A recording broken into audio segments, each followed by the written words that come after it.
una serie de mensajes que hemos titulado El Camino a la Cruz. ¿Por qué? Porque simplemente hemos ido al Evangelio según San Juan y hemos empezado a desglosar los eventos a partir de cuando el Señor comienza a anunciarle a sus discípulos que Él tenía que ir a Jerusalén, ser maltratado y morir en la cruz por nosotros y resucitar al tercer día. Hay muchas cosas que podemos aprender de esa realidad, de ese tiempo en que el Señor vivió, y eso es lo que queremos compartir con ustedes el día de hoy. Entonces, este mensaje del Camino a la Cruz lo vamos a tener por las próximas 4 semanas, incluyendo esta, hasta que lleguemos luego la siguiente semana al domingo de resurrección. Amén. Que todavía no le tengo una información sólida, pero estamos viendo hoy la posibilidad de hacer un desayuno ese día y de tener un solo servicio con todas las otras iglesias que están en el edificio. ¿Ok? Con todos los otros grupos, perdón. Entonces, le voy a pedir que vayan conmigo a Juan capítulo 12, versos 12 al 19. Y el día de hoy vamos a entrar en el camino a la cruz. Recuérdense que ese es el marco grande de esta foto, de esta pintura. El marco grande es el camino a la cruz, pero vamos a empezar hoy con lo que he titulado el significado de triunfo. Significado de triunfo. Y luego les explico por qué. Juan capítulo 12, desde el versículo 12, esto es lo que la palabra de Dios dice.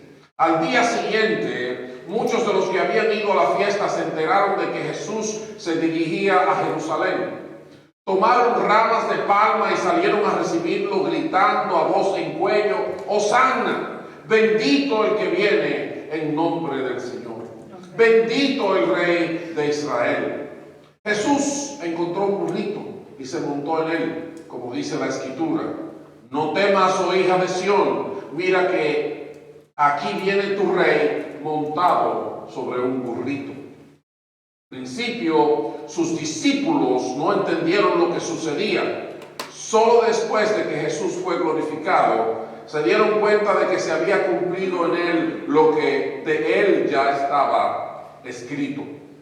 La gente que había estado con Jesús cuando él llamó a Lázaro del sepulcro y lo resucitó de entre los muertos, seguía difundiendo la noticia. Muchos se habían enterado de la señal realizada por Jesús. Muchos que se habían enterado de la señal realizada por Jesús salían a su encuentro. Por eso los fariseos comentaban entre sí: ¿cómo pueden ver? Así no vamos a lograr nada. Miren cómo lo sigue todo el mundo. Bendito el nombre del Señor. Así que yo pido al Señor que nos alumbre. Yo pido al Señor que nos bendiga en la mente, en el entendimiento, que nos bendiga discerniendo su voluntad y su corazón para nosotros en este día. Entonces, el camino a la cruz realmente es un tiempo significativo en el que nosotros tenemos que estar pendiente de las enseñanzas del Señor. El camino a la cruz, o de donde nosotros lo estamos tomando en el Evangelio de San Juan, lo que está tomando son 6 días. Dice 6 días antes de la Pascua llegó Jesús a Betania. A partir de ahí es que se desarrollan los acontecimientos y Él imparte las enseñanzas que nosotros vamos a ir tocando domingo tras domingo. Y no voy a hacer yo solamente, porque desde el día de hoy vamos a hablar 3 de nosotros sobre diferentes aspectos de esto. Entonces, Como dije, el día de hoy en el Camino a la Cruz vamos a hablar del significado del triunfo. Alder, si me puede dar la próxima vista. Y en el significado del triunfo vamos a ver tres aspectos.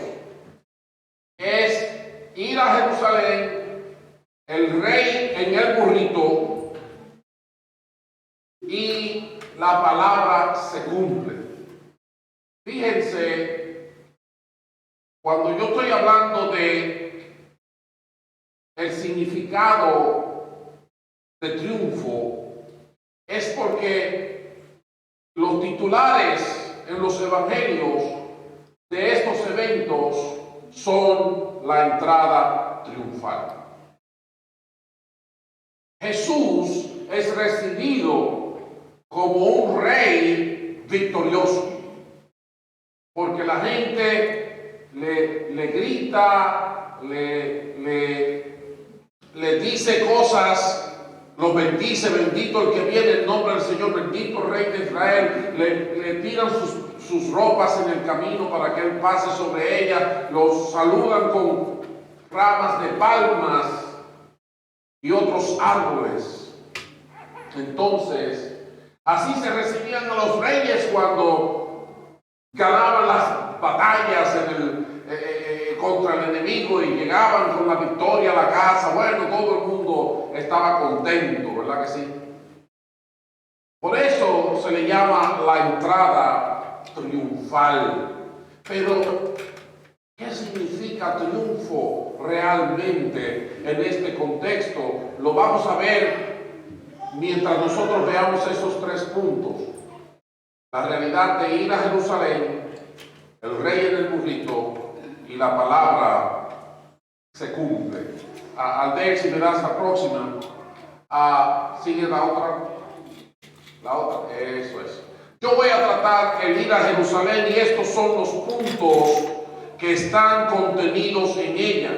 Porque para ir a Jerusalén yo voy a utilizar el registro del evangelista Mateo, porque todos los otros evangelistas dan mucho más detalle que Juan en todo esto, pero Juan nos ayuda a tener un bosquejo conciso de las realidades y las enseñanzas del Señor en este tiempo.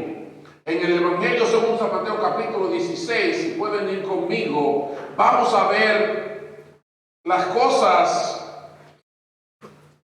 las enseñanzas que el Señor Jesús da mientras declara la importancia y la necesidad de ir a Jerusalén.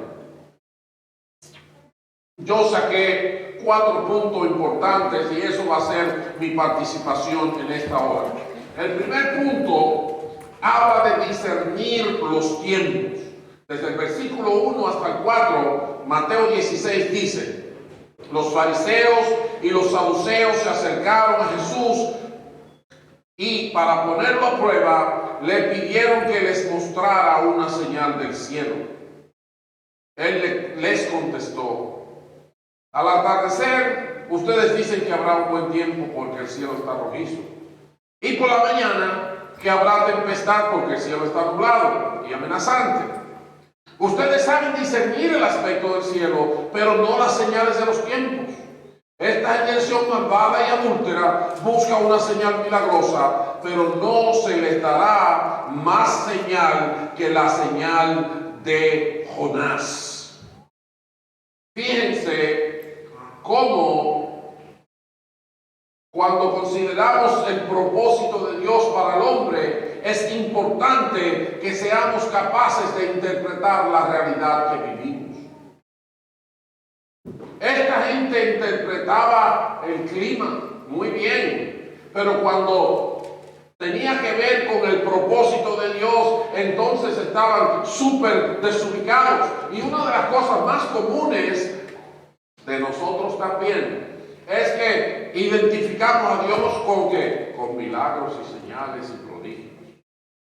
Es cierto que Dios hace milagros y señales y prodigios, es cierto, pero no es menos cierto que eso no es lo que identifica significa al reino de los cielos. Cuando Nicodemo, en Juan capítulo 3, se acerca a Jesús y le dice: Maestro, sabemos que has venido de Dios, porque nadie puede hacer las señales que tú haces. Parece que Jesús le corta la conversación drásticamente y le dice: de cierto te digo, que si no nacieres de nuevo, no puedes ver el reino de Dios. En otras palabras, mi querido Nicodemo, ustedes viven apoyándose en milagros, quieren depender de prodigios, pero el reino de los cielos no es acerca de eso. Para conocer a Dios, para caminar con Dios, para vivir como un ciudadano del reino de los cielos, no se necesitan hacer señales y prodigios, sino que se necesita más bien nacer de nuevo. Hay una realidad espiritual que se confiesa en lo material. El Espíritu Santo nos renova por el perdón de nuestros pecados y nosotros lo confesamos públicamente mediante el bautismo. Y comienza una nueva vida. Y por eso se le llama el nuevo nacimiento. Cuando Jesús va de camino a la cruz, nos quiso dejar a entender claramente: no estén dependiendo de milagros y prodigios. Ustedes tienen que creer en las promesas de Dios y ustedes tienen que ser capaces de entender los eventos que están ocurriendo que Dios de antemano ha anunciado. Por miles de años, Dios venía anunciando al Mesías. Amén. Entonces, número uno, Jesús habla de que necesitamos entender los tiempos. ¿Qué significa nuestra realidad de los problemas económicos? ¿Qué significa la realidad política que estamos viviendo? ¿Qué entendemos que está ocurriendo con esta guerra que se ha levantado entre Rusia y Ucrania y todo lo demás? ¿Qué entendemos que nos está trayendo la realidad política de nuestro país? Necesitamos entender los tiempos. No somos niños. Los niños lo llevamos para que tengan su propia clase porque ellos no tienen la capacidad para eso, pero nosotros somos adultos. Pero si se trata de que Dios ponga un dedo, pues llamen al pastor porque yo de eso no sé nada. Esa no es la expectativa de Jesucristo. Él dijo que necesitamos interpretar los tiempos. Necesitamos conocer lo que Dios nos ha dado. Punto número 2. La levadura de los fariseos y los saduceos. Desde el versículo 5 en adelante hasta el 12 dice que cruzaron el lago, pero los discípulos se les había olvidado llevar pan. Tengan cuidado, les advirtió Jesús. Eviten la levadura de los fariseos y de los saduceos. Ellos comentaban entre sí: lo dicen porque no trajimos pan. Al darse cuenta de esto, Jesús les recriminó: hombres de poca fe, ¿por qué están hablando de que no tienen pan? ¿Todavía no entienden? ¿No recuerdan los 5 panes para los 5,000 y el número de canastas que recogieron? ¿Ni los 7 panes para los 4,000 y el número de cestas que recogieron? ¿Cómo es que no entienden que no hablaba yo del pan, sino de tener cuidado de la levadura de los fariseos y saduceos? Ven, aquí el Señor Jesucristo está hablando de la élite religiosa de aquellos tiempos, y si recuerdan en el primer versículo del capítulo 16 de Mateo, dice que los fariseos y los saduceos se acercaron pidiendo señal. Esa es la levadura de ellos. La levadura de ellos es: demuéstrame. Si hay una demostración poderosa, entonces Dios está ahí. Bueno, vaya al Super Bowl y va a haber un momento de emoción en que 40 y pico, 50,000 gente se levantan con un rugido que mueve hasta las muelas del juicio de uno.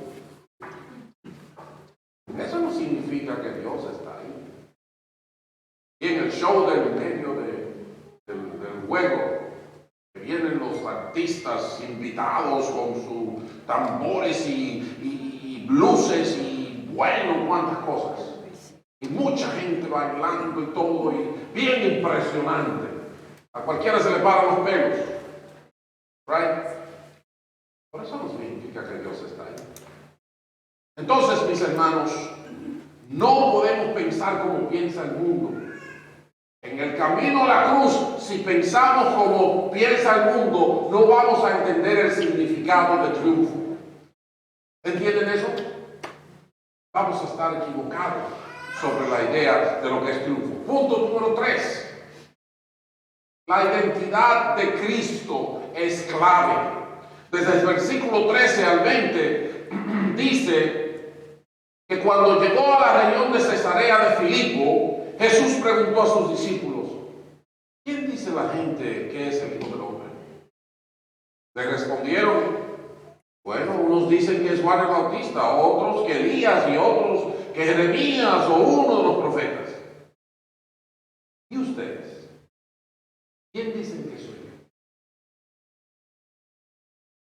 Tú eres el Cristo, el Hijo del Dios viviente, afirmó Simón Pedro. Dichoso tú, Simón, hijo de Jonás, le dijo Jesús, porque eso no te lo reveló ningún mortal, sino mi Padre que está en el cielo. Yo te digo que tú eres Pedro, y sobre esta piedra edificaré mi iglesia, y las puertas del reino de la muerte no prevalecerán contra ella. Te daré las llaves del reino de los cielos. Todo lo que ates en la tierra quedará atado en el cielo, y todo lo que desates en la tierra quedará desatado en el cielo.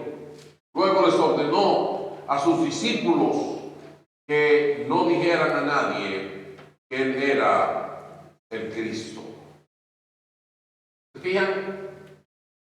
Mientras Jesús va camino a la cruz y preparándose para entrar a Jerusalén, él les advierte a sus discípulos la necesidad de entender los tiempos, la necesidad de entender los propósitos de Dios en las circunstancias que ellos están viviendo. Les habló de que había un peligro, y es de querer ser como la gente de afuera y de llevarse de la influencia de la gente que no conoce a Dios, que lo que quiere ver es bombas y platillos, explosiones y luces y cosas extraordinarias. Porque si nosotros nos metemos en esa mentalidad, el Mesías nos va a pasar por el lado y no nos vamos a dar cuenta. Entonces le dijo: tengan cuidado con la levadura de los fariseos y saduceos. Necesitan conocer quién es Jesús. Y no por lo que dice la gente. Porque Jesús usó eso como una introducción para mirarlos fijamente y decirle: ¿y tú quién piensas que yo soy? Cada uno de nosotros tiene que responder esa pregunta. ¿Quién yo pienso que es Jesús? Porque es que eso hace una diferencia. Eso hace toda la diferencia. Tengo que ir a Jerusalén y voy a sufrir y me van a matar. Bueno, si te van a matar se va a acabar todo. Entonces, porque yo pienso que tú eres un ser humano como yo, y bueno, si a mí me matan se acabó todo. Entonces, si a ti te matan se acabó todo. ¿Quién es Jesús?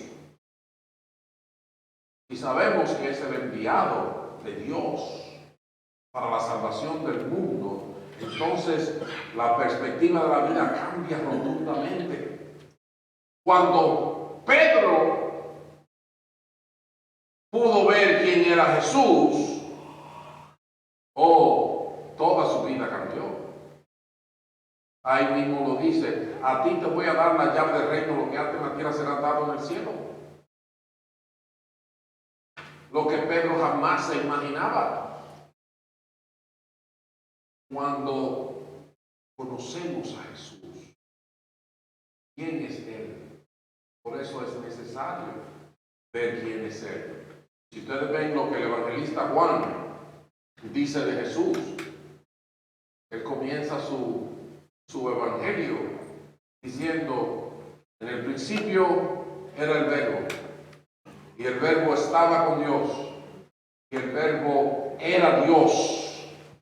Y dice en el versículo 14, y el verbo se hizo carne, y vimos su gloria, gloria como el unigénito del Padre. Y dice en el versículo 18 que a Dios nadie le dio jamás, sino el unigénito Hijo que está en el seno del Padre, Él lo ha dado a conocer. Cuando usted tiene esa claridad, no le tenemos miedo a la cruz.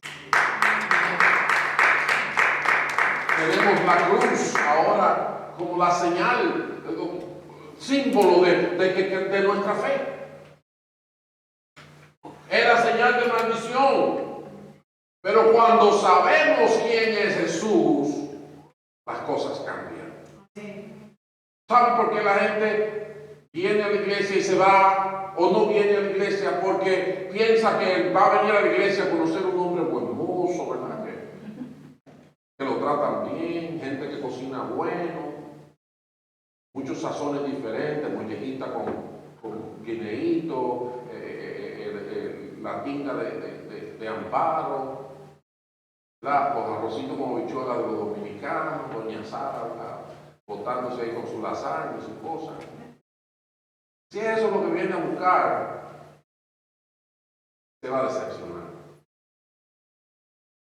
Pero si nos encontramos con Jesús, logramos saber quién es Él, toda nuestra vida cambia.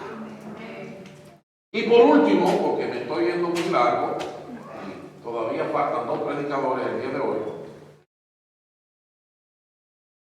en el camino a Jerusalén, no solamente necesitamos entender los propósitos de Dios en las circunstancias que vivimos, no solamente necesitamos no pensar como piensa el mundo, no solamente necesitamos poder identificar a Cristo tal como Él es, sino tenemos que entender la necesidad de la cruz, la necesidad de que Jesús vaya a la cruz. Ahí mismo en Mateo 16, en los versos siguientes, el 21 en adelante, dice que desde entonces comenzó Jesús a advertir a sus discípulos que tenía que ir a Jerusalén y sufrir muchas cosas a manos de los ancianos, de los jefes de los sacerdotes y de los maestros de la ley, y que era necesario que lo mataran y que al tercer día resucitara. Y ahí aparece nuestra humanidad. Pedro lo llevó aparte y comenzó a reprenderlo. De ninguna manera, Señor, esto no te sucederá jamás, dice Pedro, el campeón, ¿verdad? Jesús se volvió y le dijo a Pedro al que le acababan de entregar la llave del reino: aléjate de mí, Satanás. Quieres hacerme tropezar. No piensas en las cosas de Dios, sino en las de los hombres. Hay muchas cosas que decir y que aprender de todo esto, pero no podemos irnos a todas. Luego dijo Jesús a sus discípulos: si alguien quiere ser mi discípulo, tiene que negarse a sí mismo, tomar su cruz y seguirme, porque el que quiere salvar su vida, la perderá.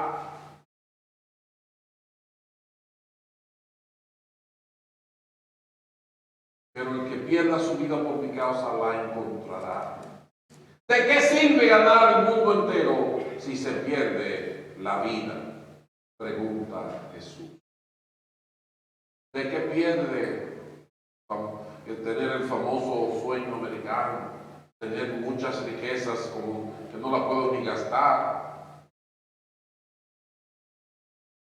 Y al final de esos 60, 70, 80, 90 años comienza una eternidad de dolor, de perdición, de sufrimiento, de oscuridad.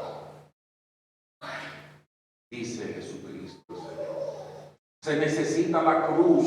Jesús dice que necesitamos la cruz. En Juan capítulo 3, Juan dice que como Moisés levantó la serpiente en el desierto, es necesario que el Hijo del Hombre sea levantado para que todo aquel que cree en Él tenga vida eterna. No se pierda, mas tenga vida eterna. Amén. era necesario que la cruz se levantara con Jesús enganchado en ella. Se necesita la cruz.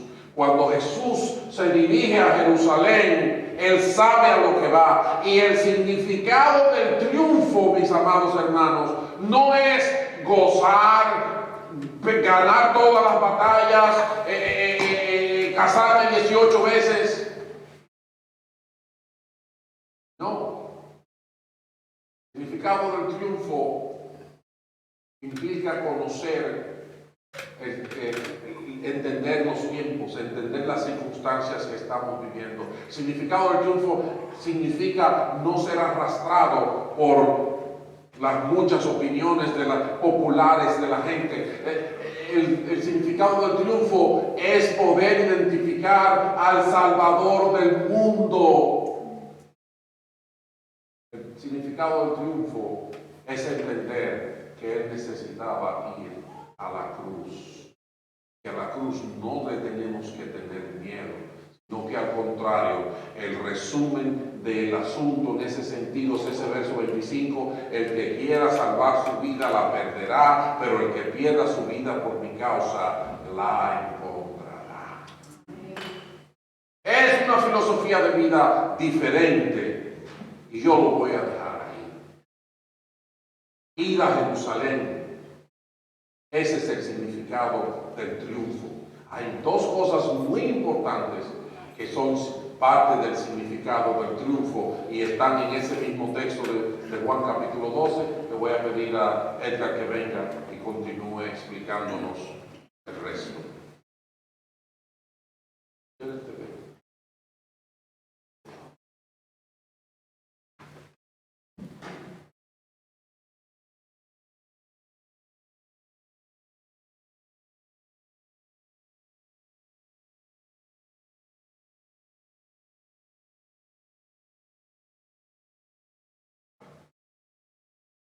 Dios nos bendiga.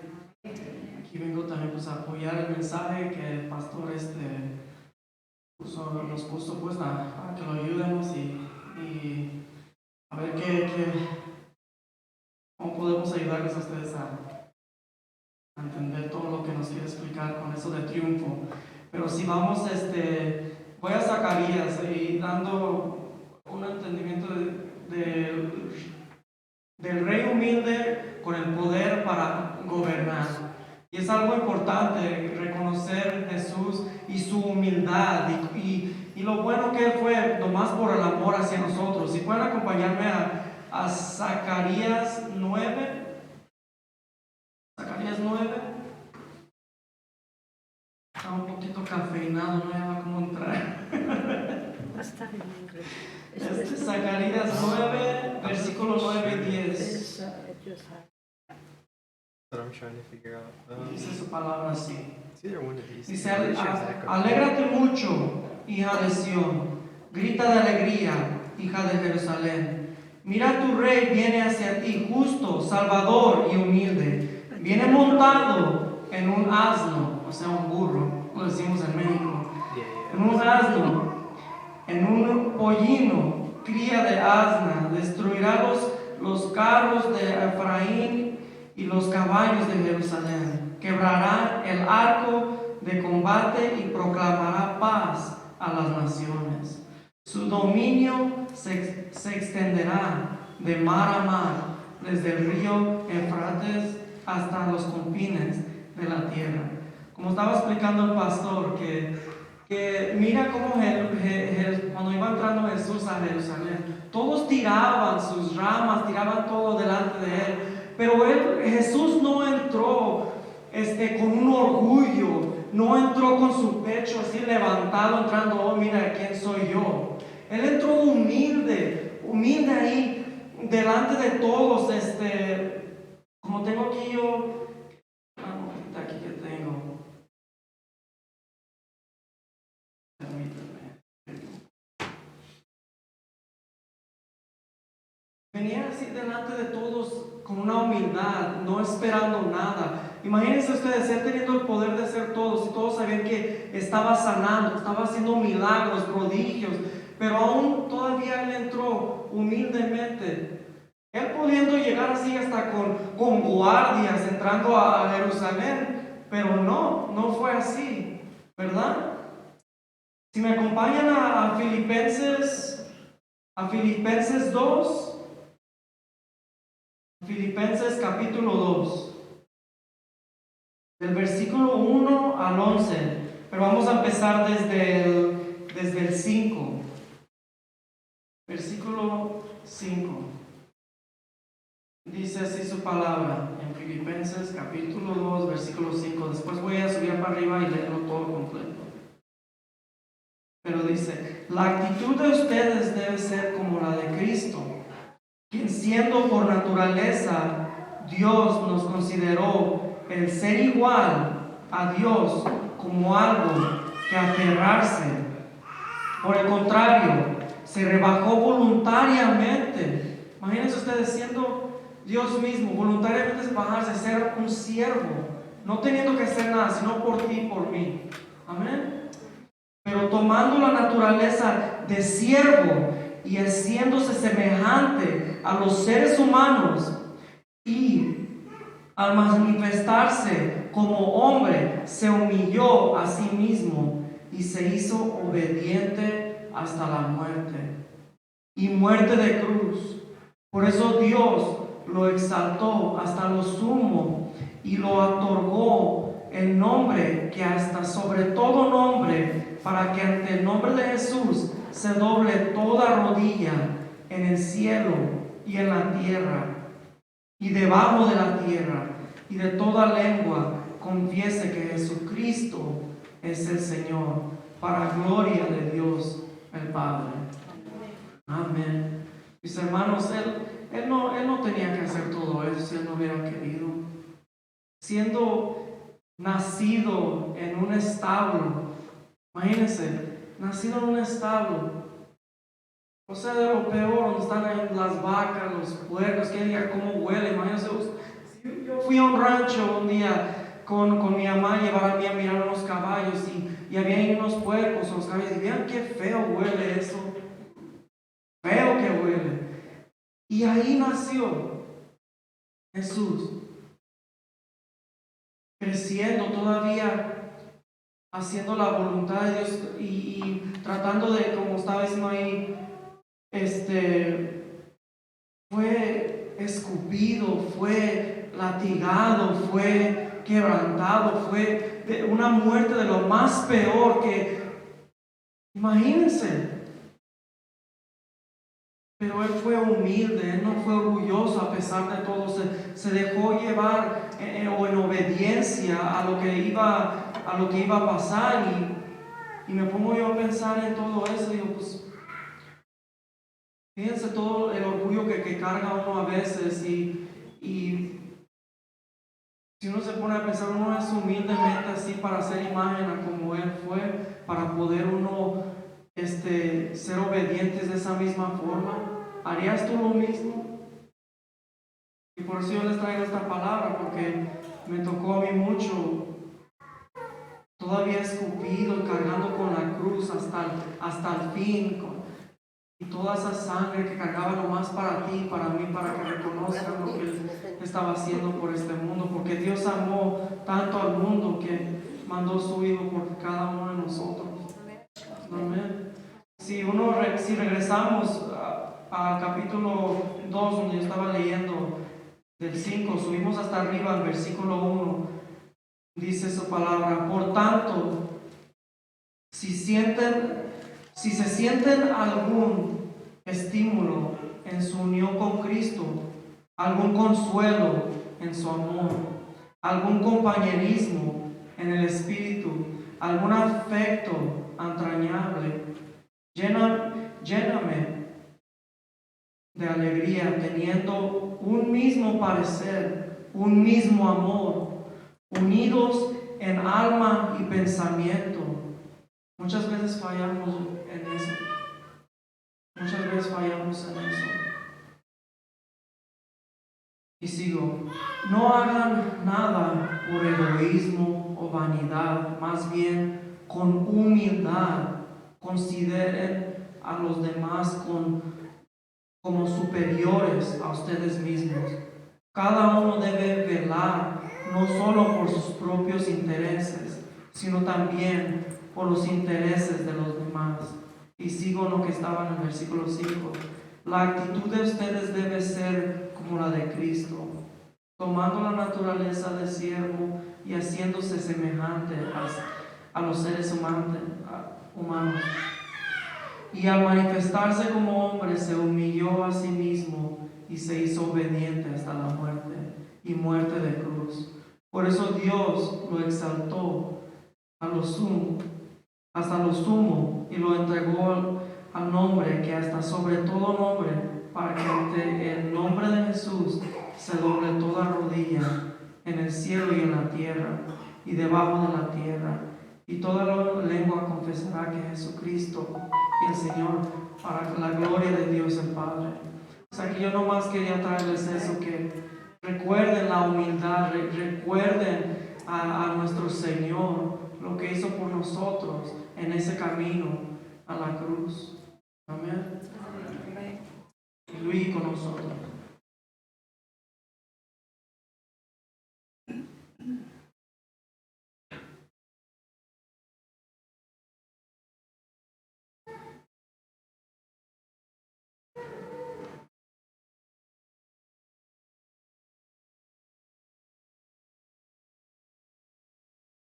Bendiciones a todos, otra vez más. Y ahora yo les voy a traer la palabra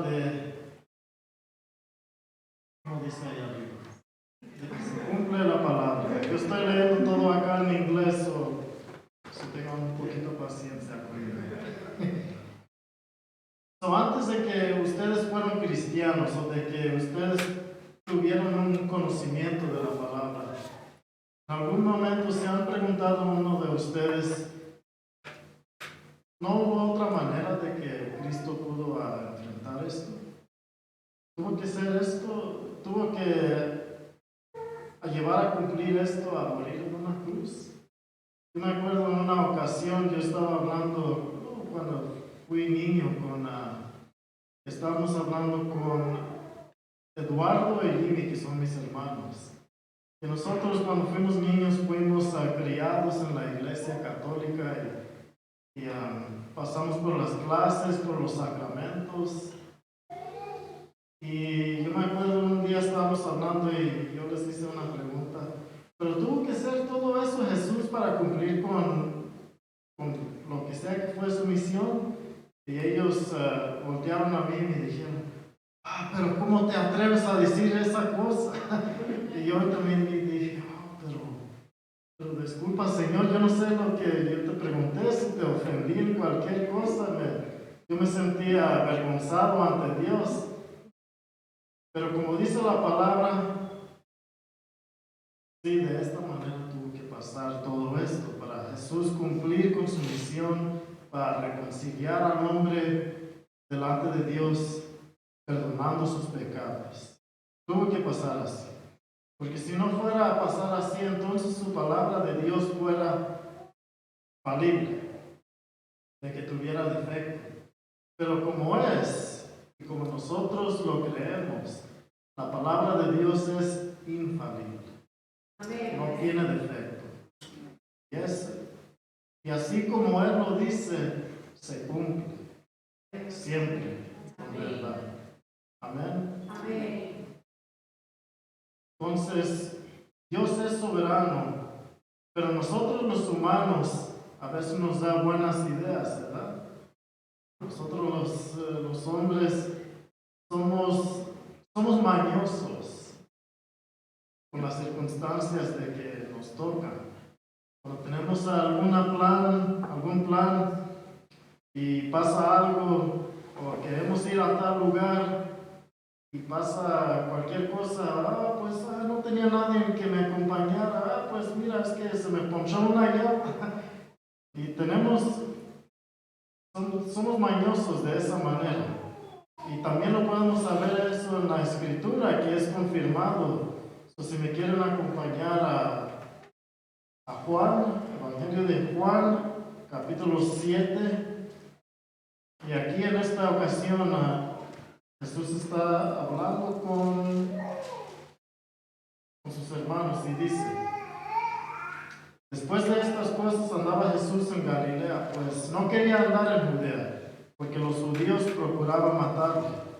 Estaban cerca la fiesta de los judíos, la de los tabernáculos, y le dijeron sus hermanos, sal de aquí y vete a Judea, para que también tus discípulos vean las obras que haces, porque ninguno que procura darse a conocer hace algo en secreto. Toma en cuenta que sus hermanos, ellos piensan que Jesús está buscando a tener fama entre los hombres, pero eso no es la verdad. Jesús tiene otros planes en mente. Porque ninguno que procura darse a conocer hace algo en secreto. Si estas cosas haces, manifiéstate al mundo, porque ni aún sus hermanos creían a él. Entonces Jesús les dijo, mi tiempo aún no ha llegado, mas vuestro tiempo siempre está presto. No puede el mundo aborreceros a vosotros, más a mí me aborrece porque yo testifico de él, y que sus obras son malas. En inglés ese verso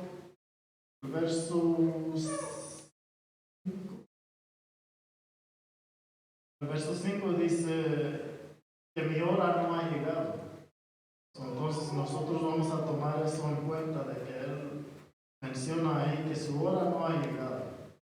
Ahora vamos a ver en el capítulo de Juan 2, vamos a ver ahí en esa ocasión también, hablando de algo.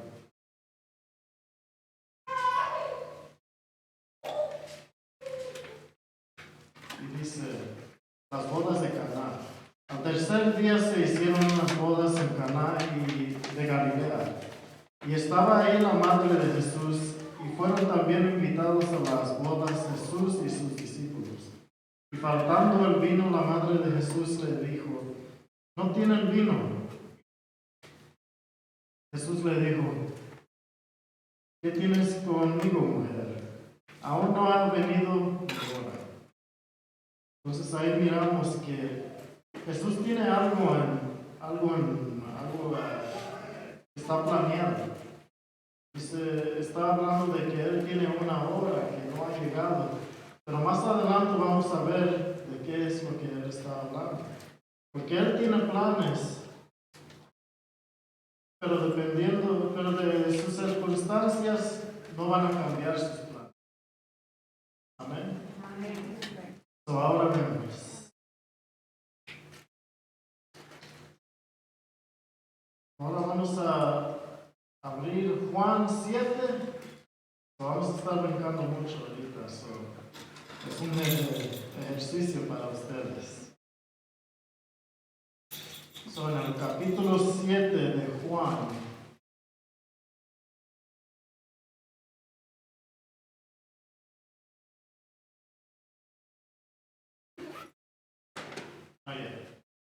Regresando a eso.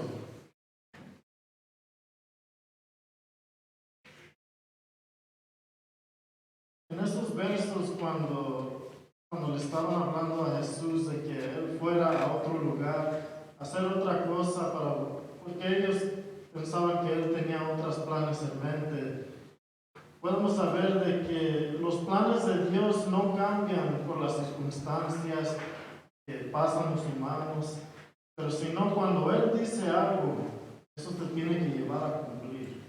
Hace un poquito más de una semana estaba escuchando un mensaje en el radio que decía en los días de ahora que estamos viviendo, en inglés dicen anything goes, o pase lo que pase. Pero en la palabra de Dios no es igual, porque otra vez Él tiene planes que no pueden ser cambiados.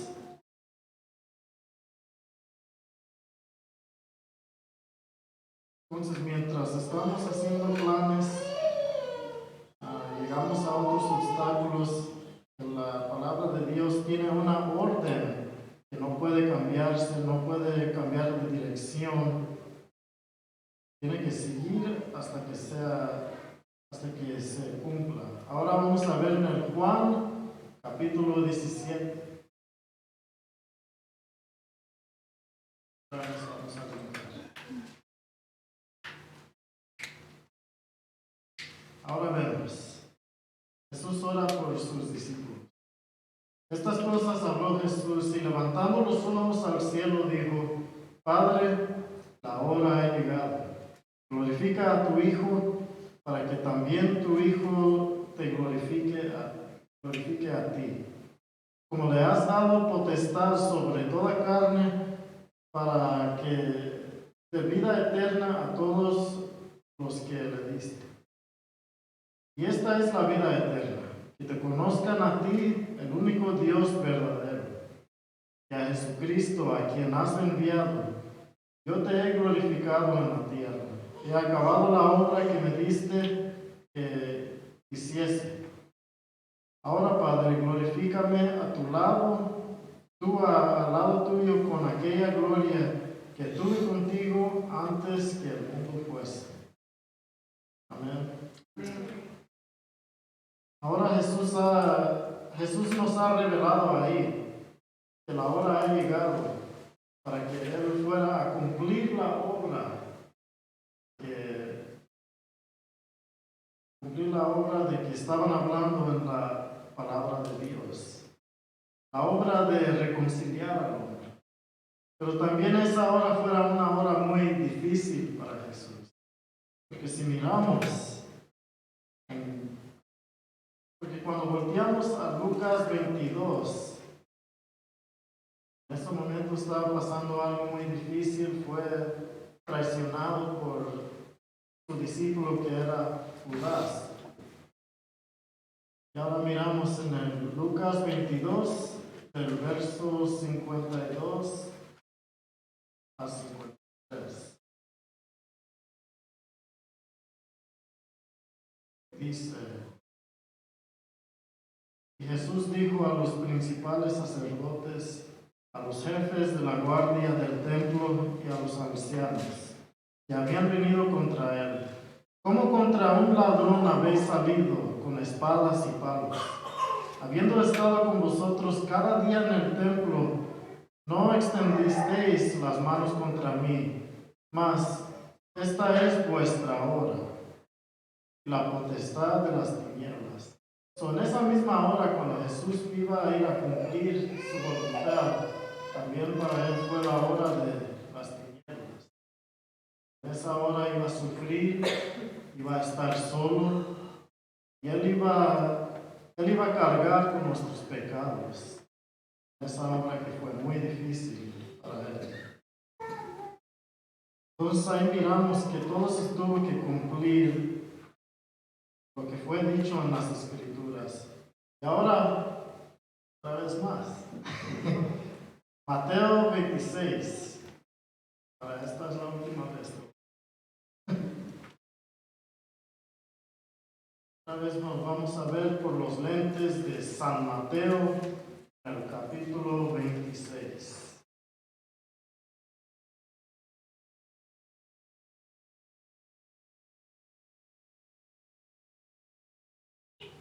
Arresto de Jesús. Mientras todavía hablaba, vino Judas, uno de los 12, y con él mucha gente con espadas y palos de parte de los principales sacerdotes y de los ancianos del pueblo. Y el que le entregaba les había dado señal, diciendo: Al que yo besaré, ese es, prenderle.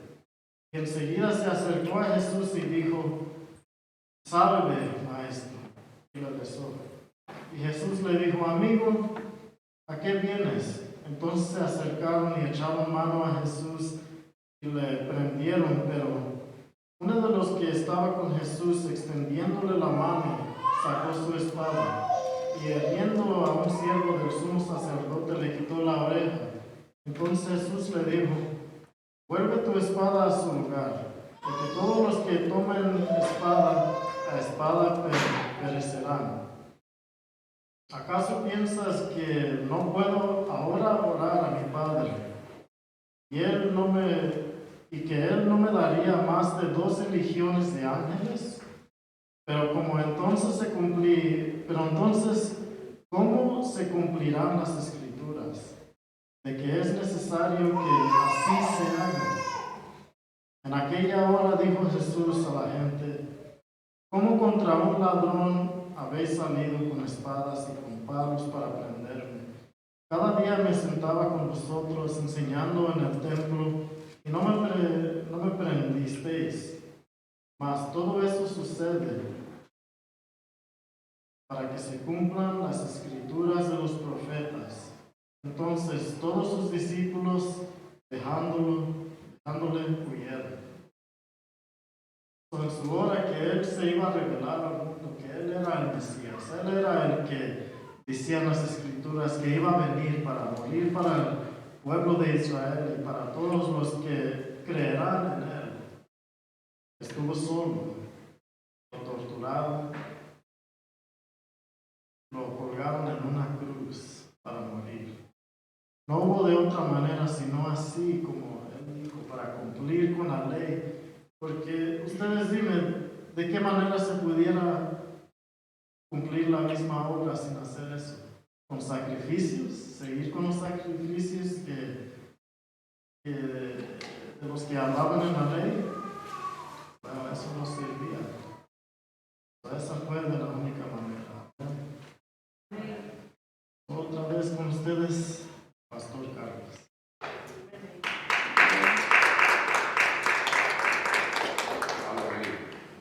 Entonces, mis amados, si me puedes dar para atrás, de repente, el significado del triunfo implicaba ir a Jerusalén. Y en ese ir a Jerusalén se necesitaba un entendimiento de los planes y propósitos de Dios. Se necesitaba tener cuidado con la levadura de los fariseos y de los saduceos. Se necesitaba conocer quién era Jesús, la identidad del Señor. Se necesitaba entender que Él tenía que ir a la cruz. Amén. Ir a Jerusalén. Pero el significado del triunfo no representaba la pompa que nosotros los humanos nos damos, sino el rey en el burrito. Si no tenemos esa idea clara, tampoco vamos a aceptar el niño en el pesebre. Tampoco vamos a aceptar el Cordero de Dios en la cruz del Calvario. Necesitamos entender la realidad del triunfo dentro del contexto de humildad, que parte de eso lo vamos a ver en los mensajes que vienen cuando entremos a Juan capítulo 13 con Jesús cogiendo una toalla y lavándole los pies a sus discípulos. Amén. Y finalmente, yo creo que me fui del aire con el micrófono aquí. Es importante saber que el triunfo se ve cuando se cumple la palabra de Dios. Cuando la palabra de Dios se cumple, como Jesús oró, no sea mi voluntad, sino la tuya. En el camino a la cruz aprendemos el verdadero significado del triunfo. Por eso la entrada de Jesús, aún montado en un pollino en vez de un gran corcel, es la entrada del Rey, el Rey que viene en nombre del Señor, el Salvador de la humanidad.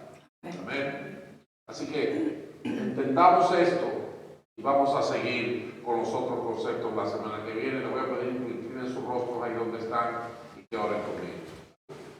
Dios del cielo, bendito sea tu nombre. Tú eres santo, tú eres Dios. Tus cosas no son como nosotros las hacemos. Tus cosas son diferentes. Nuestras mentes necesitan nuevo nacimiento, necesitan esa renovación para entender cuál es tu voluntad santa, buena, agradable y perfecta. Bendícenos, ayúdanos a entender en este camino a la cruz cuánto tú nos amas, cuánto has dado, cuánto esperas de nosotros y cuánto es tu amor, tu poder actuando aún sobre nosotros. Gracias por tu palabra, te bendigo, te exalto en esta hora, te doy toda la gloria y toda la honra. En el nombre de Jesús, amén y amén. Te voy a pedir al